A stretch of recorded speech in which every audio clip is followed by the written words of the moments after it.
Hello viewers, welcome to the episode on Handicrafts of India. Handicrafts represent a creative heritage of India. It is vividly artistic, inventive and spiritually significant. Indian crafts not only fulfill a practical need but appeal to the aesthetic senses too. Folk arts and handicrafts are an integral part of Indian life. Despite rapid social and technological changes, the tradition of Indian handicrafts maintain its unique character. In this episode, let us discuss very interesting details about handicrafts of India. The main objective of learning has been presented under 5 broad categories. They are pottery, woodwork, stonework, ivory and carvings, basket, mats, metalwork, jewelry, toys, textile and embroidery. Introduction. Defining handicraft. What is a handicraft? For Western countries, it is a luxury item, but for India, it is defined as objects made by the skillful artisan and craftsman.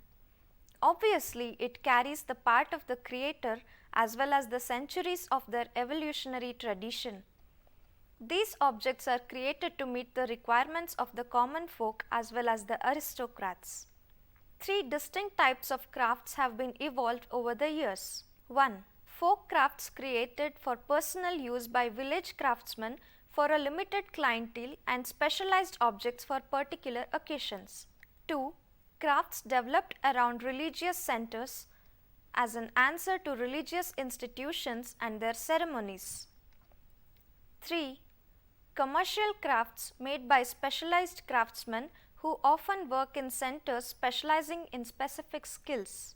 Specialized craft. This part, there are also specialized craft traditions like stone carvers, woodworker, etc.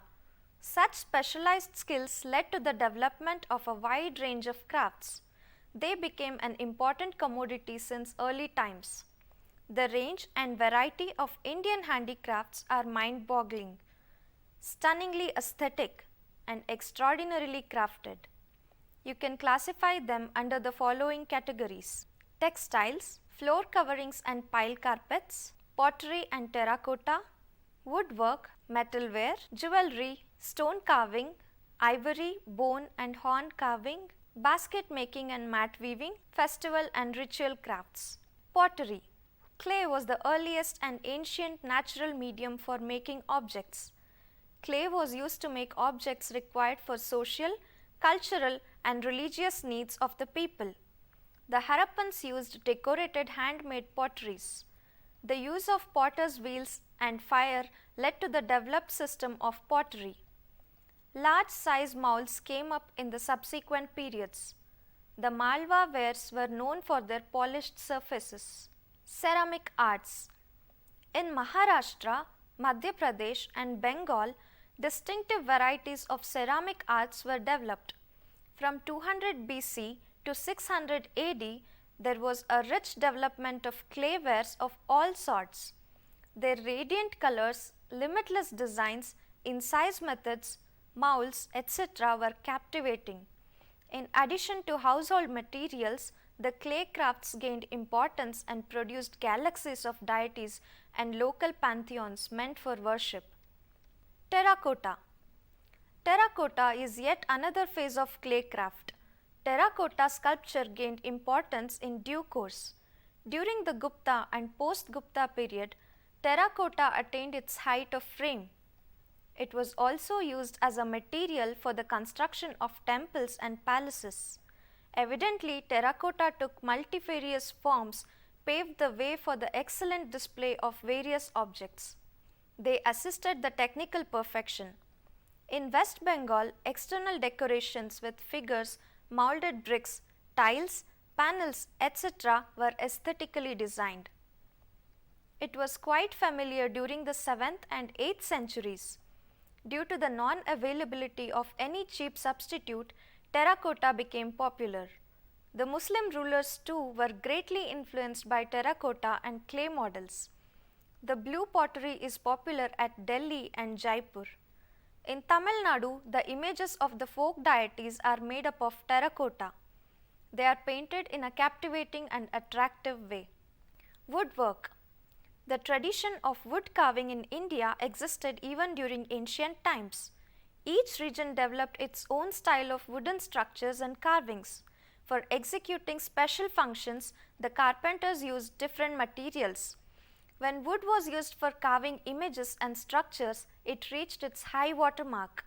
The palanquin and the temple cars are the wonderful specimens of Indian woodwork. Household articles also were produced in wood. Even simple works are transformed into little works of art. Always there was a demand for delicately painstaking chiseled carvings. In India, images form their own chronology. Symbolism in woodwork.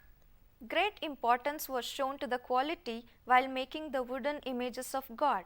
The proportions, poses, expressions, gestures, ornaments, etc. are the aspects seriously considered. That's how the superior nature of the images were created. Symbolism too plays its role in Indian crafts. Different ideas are disclosed symbolically. Every expression and aspect of the image point out certain meaning or the other. Meaning.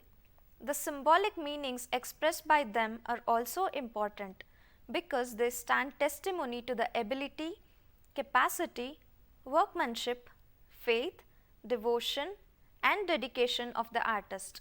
The very sight of the art pieces in wood should be capable of offering joy and happiness to the viewers. Famous centers.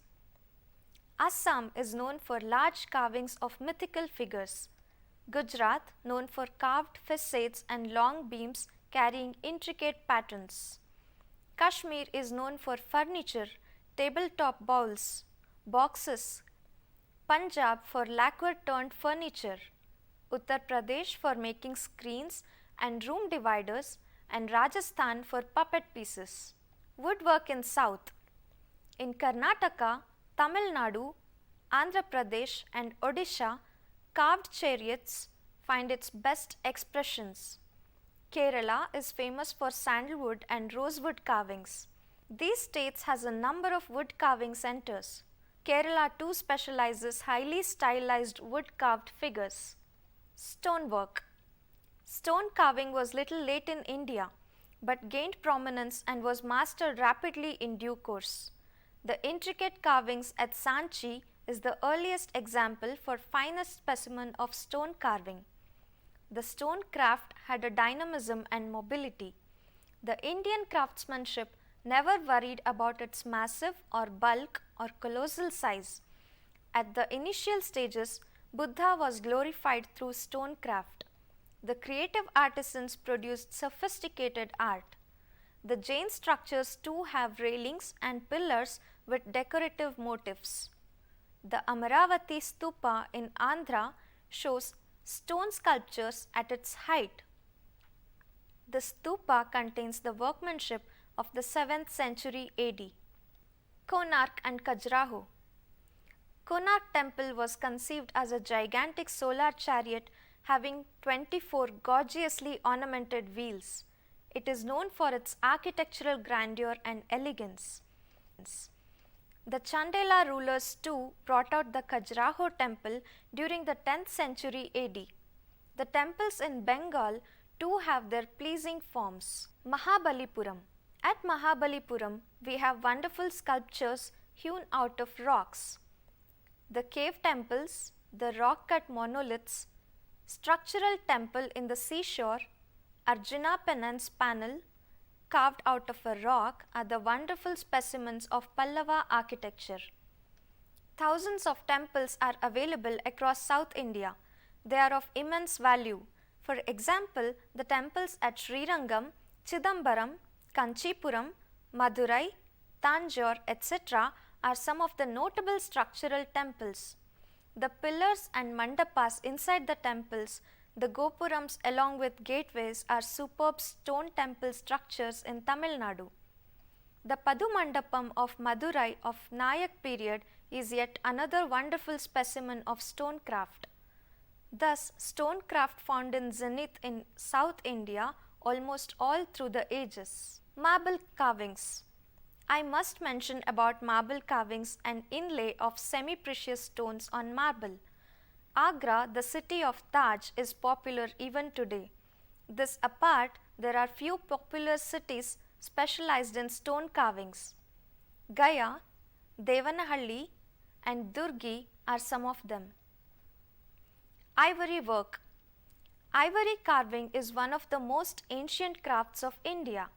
Among the Indian craft, ivory craft too occupies a significant place. The ivory work was in use to produce varieties of ornaments and other household articles. Decorative purpose. It was used mainly for a decorative purpose and for creating pleasing designs. Ivory was used on doors, windows, seats, legs, bedstands, altars, images, etc. Beautiful figures of Buddha, icons of Hindu deities are made. Ivory sculptures attained prominence during the Gupta age. During the late medieval and Mughal period, wide use of ivory for decorative purposes was a common feature. Ivory was used to add up the beauty of the woodworks. Scenes such as darbar, garden, landscape, portraits of princesses and kings were also brought out with the use of ivory. Ivory carving. A number of centers developed their own techniques of ivory carving. Some of the important centers of ivory carving are Trivandrum, Mysore and Bangalore in South India, Delhi, Jaipur and Jodhpur in Rajasthan, Varanasi in Uttar Pradesh, Amritsar in Punjab, Behrampur in West Bengal, and Ganjam and Puri in Odisha. In South India, Kerala specializes in the production of variety of ivory gods and goddesses. Varanasi, Bengal. Varanasi produced a variety of designs based on the local traditions like Lord Krishna or the Buddha in different postures and sizes. West Bengal had its own style of carving. The carvers made pleasure boats. They also prepared intricately carved processional elephants with all their trappings. Another important design produced by them is that of Devi, the goddess Durga. Bone and horn carving. Bone carving has been prevalent in India for many centuries.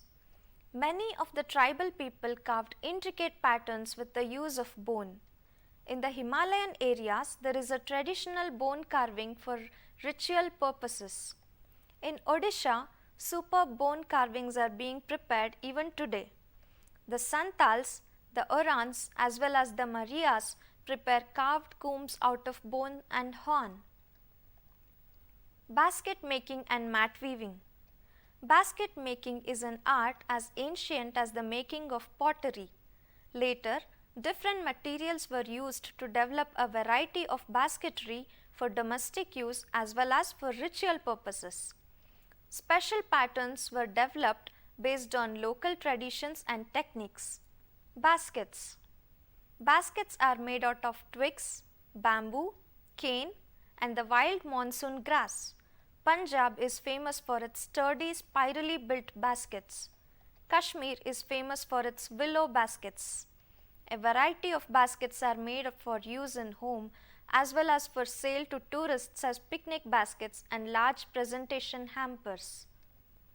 Cane and bamboo. Mysore district produces a large quantity of cane. The tradition for basket making here is therefore based on the use of cane. The northeastern region of India, which comprises of Assam, Manipur, Nagaland, Mizoram, Meghalaya, Arunachal Pradesh and Tripura has the finest examples of cane and bamboo work. These are used to carry water, store liquids like rice beer, store precious pieces of textiles and also to make the ceremonial drinking cups. Cognac and palm poker on bamboo is of very fine quality.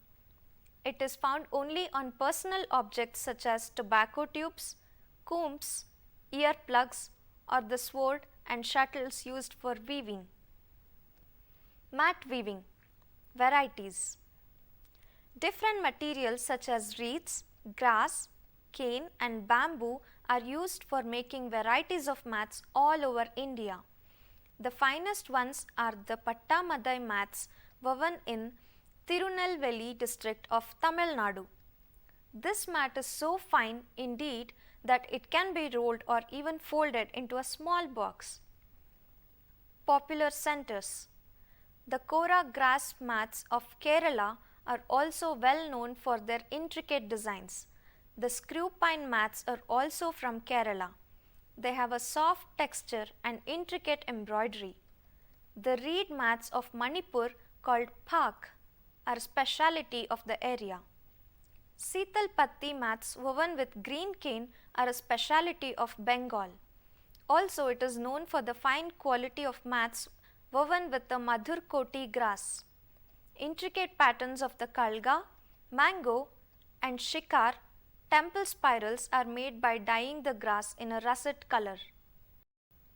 Metal works. The Indian subcontinent is known for its best metal works also. Varieties of materials are used for making different kinds of artwork. Ashtadhatu, the combination of 8 metals called Ashtadhatu and 5 metals called Panchaloga are also in vogue. Attractive colors are used for the decorative purposes. The art of engraving on the surface of the metals is yet another renowned craftswork. The scenes of landscapes, group dances, deities and temple etc. are engraved. Tanjore. Tanjore stands for its outstanding metal craft, especially the art plates etc. Similarly, Kerala is known for its metal art used for ornamenting weapons and armors. Kashmir. Kashmir is renowned for producing metal craft for their natural and realistic measures. Enameling. Enameling is associated with metal craft. India is known for its fabulous enamel modeling and has attained perfection. In areas like Rajasthan, Delhi and other regions in Uttar Pradesh, enamel work is popular. The silver filigree work is yet another renowned craft practiced in India. Bronze works. Bronze plays a significant role in the art history of India. Bronze image making is extremely popular in India. Icons. Bronze icons meant for worship at the times of festivals are of immense artistic value. For example, the icon of Vishnu with Bhuma Devi and Lakshmi, the Kalinga Narayana figure, the images of Srinivasa and Narasimha. Jewelry.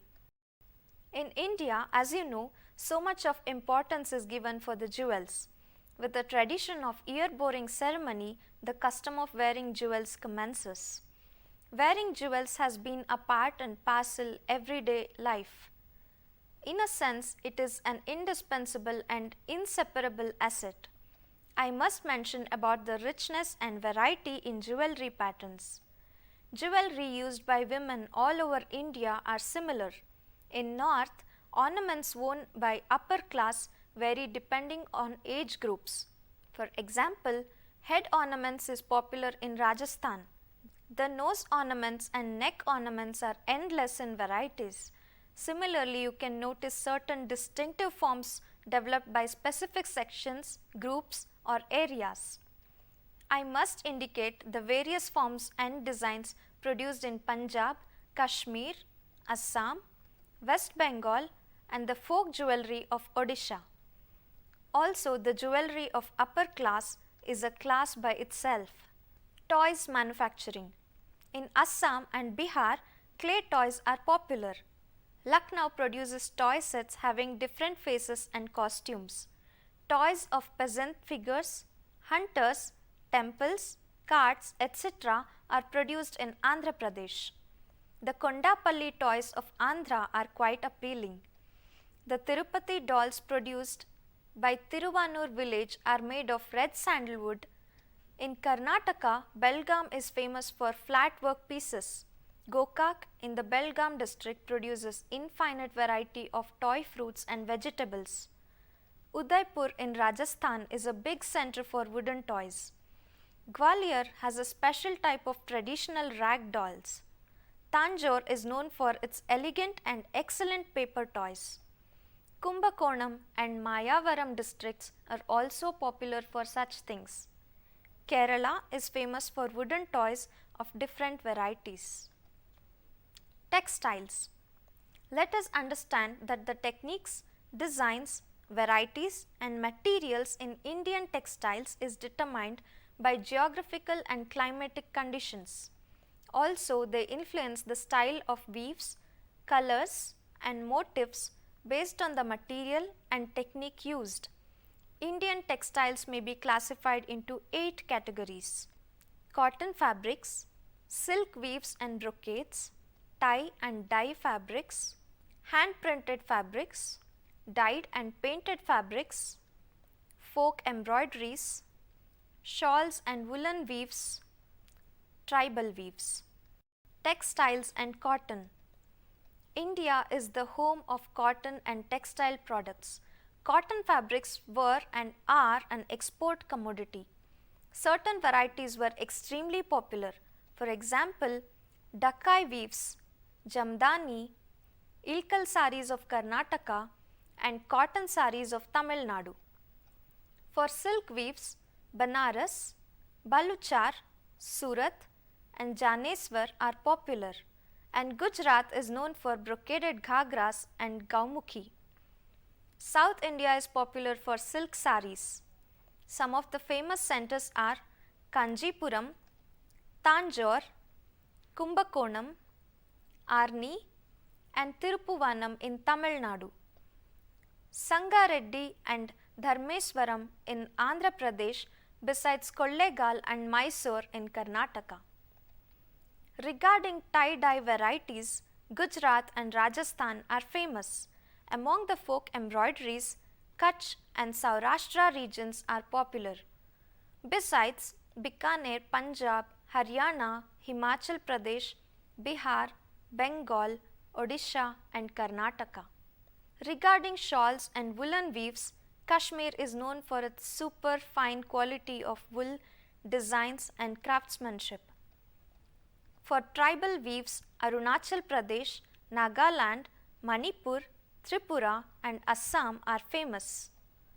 Regarding embroidery, it is a kind of self-expression for the woman. Kutch and Saurashtra regions are very popular. Quilting combined with embroidery is yet another important product. Bikaner, Punjab, Haryana, Rajasthan, Himachal Pradesh, Bihar, Bengal, Odisha and Karnataka are also popular for this kind of work. To conclude that, Handicrafts of India extol the artistic tradition and specialized skill of Indian artisan and craftsmen over the centuries. They are not only legendary but a legacy by itself. Not only they portray the extraordinary skill of the Indian folks, but display the marvelous aesthetic beauty of the creators too. Not only they fulfill everyday requirements, but satisfy the cravings of the art lovers also. Not only they add up to the beauty of the ambience, but fulfill the needs of everyone also. Thank you.